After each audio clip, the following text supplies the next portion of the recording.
Hello my dear insta family, welcome back to Neeta tarot reading. ಇವತ್ತು ಯಾವ ವಿಚಾರದ ಬಗ್ಗೆ ರೀಡಿಂಗ್ ಮಾಡ್ತಾ ಇದ್ದೀನಿ ಅಂತ ಹೇಳಿದ್ರೆ, ಆ ವ್ಯಕ್ತಿಗೆ ಈಗ ಪ್ರೆಸೆಂಟ್ ಸಿಚುವೇಶನ್ ನಿಮ್ಮ ನೆನಪು ಆಗ್ತಾ ಇದೆಯಾ, ನಿಮ್ಮ ನೆನಪು ಇದೆಯಾ ಆ ವ್ಯಕ್ತಿಗೆ ಅನ್ನೋದೇ ಇವತ್ತಿನ ರೀಡಿಂಗ್ ಆಗಿರುತ್ತೆ. ಎಂದಿನಂತೆ 2 ಕಾರ್ಡ್ಗಳನ್ನ ನಿಮ್ಮ ಮುಂದೆ ಇಟ್ಟಿದ್ದೀನಿ. 2 ಕಾರ್ಡ್ಗಳ ಮೇಲೆ 2 ಸ್ಟೋನ್ಗಳನ್ನ ಇಟ್ಟಿದ್ದೀನಿ. ಯಾವ ಸ್ಟೋನ್ ಇರುವ ಕಾರ್ಡ್ ಇರುವ ಸ್ಟೋನ್ ನಿಮ್ಮ ಮನಸ್ಸಿಗೆ ತುಂಬಾನೇ ಹತ್ರ ರೆಸೊನೇಟ್ ಆಗ್ತಾ ಇದೆ, ಆ ಒಂದು ಕಾರ್ಡ್ನ ಆ ವ್ಯಕ್ತಿಯ ಹೆಸರನ್ನ 3 ಬಾರಿ ಹೇಳ್ತಾ ಒಂದು ಕಾರ್ಡ್ನ ಸೆಲೆಕ್ಟ್ ಮಾಡ್ಕೊಳ್ಬೇಕಾಗತ್ತೆ. ಆ ವ್ಯಕ್ತಿಗೆ ಈಗ ಪ್ರೆಸೆಂಟ್ ಸಿಚುವೇಶನ್ ನಿಮ್ಮ ನೆನಪಾಗ್ತಿದೆಯಾ ಅನ್ನೋದು ಇವತ್ತಿನ ರೀಡಿಂಗ್ ಆಗಿರುತ್ತೆ.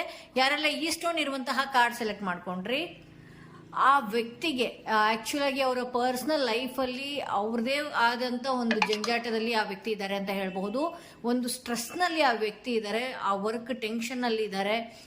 ಹಾಗೆ ಮನೆಯ ವಿಚಾರದಲ್ಲೂ ಕೂಡ ಸಾಕಾಗಿ ಹೋಗಿರೋದ್ರಿಂದ ಸದ್ಯಕ್ಕೆ ಈಗ ಆ ವ್ಯಕ್ತಿ ಅವರ ಪರ್ಸನಲಿ ವಿಚಾರದಲ್ಲಿ ಬೇಸತ್ತು ಹೋಗಿರೋದ್ರಿಂದ ನಿಮ್ಮ ನೆನಪು ಈಗ ಸದ್ಯಕ್ಕೆ ಆಗ್ತಾ ಇಲ್ಲ ಅನ್ನೋದು ತೋರಿಸ್ತಾ ಇದೆ. ಯಾರೆಲ್ಲ ಈ ಸ್ಟೋನ್ ಸೆಕೆಂಡ್ ಸ್ಟೋನ್ ಇರುವಂತಹ ಕಾರ್ಡ್ ಸೆಲೆಕ್ಟ್ ಮಾಡ್ಕೊಂಡ್ರಿ, ಅವರ ರೀಡಿಂಗ್ ನೋಡೋಣ ಏನಾಗಿದೆ ಅಂತ ಹೇಳಿ.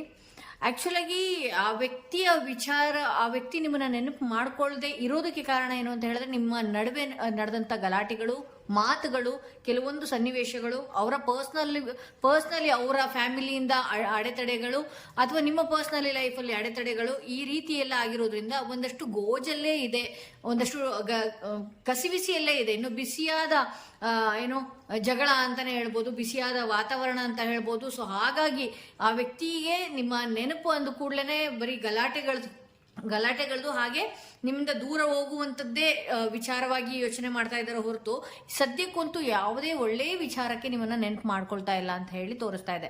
ಸೊ ಇದು ಇವತ್ತಿನ ರೀಡಿಂಗ್ ಆಗಿತ್ತು. ಯಾರೆಲ್ಲ ಫಸ್ಟ್ ಟೈಮ್ ನನ್ನ ವಿಡಿಯೋ ನೋಡ್ತಾ ಇದ್ರೆ ದಯವಿಟ್ಟು ಸಬ್ಸ್ಕ್ರೈಬ್ ಮಾಡೋದನ್ನ ಮರಿಬೇಡಿ. ಯಾರಿಗೆಲ್ಲ individual personal tarot reading session ಬೇಕು ಅನ್ನೋದಾದ್ರೆ ಡಿಸ್ಕ್ರಿಪ್ಷನ್ ಅಲ್ಲಿ ಕೊಟ್ಟಿರುವಂತಹ ಅಥವಾ ಡಿಸ್ಪ್ಲೇ ಅಲ್ಲಿ ಕೊಟ್ಟಿರುವಂತಹ ನಂಬರ್ಗೆ ಕಾಲ್ ಮಾಡಿ ಮುಂಚಿತವಾಗಿ ಅಪಾಯಿಂಟ್ಮೆಂಟ್ ಪಡೆಯಿರಿ.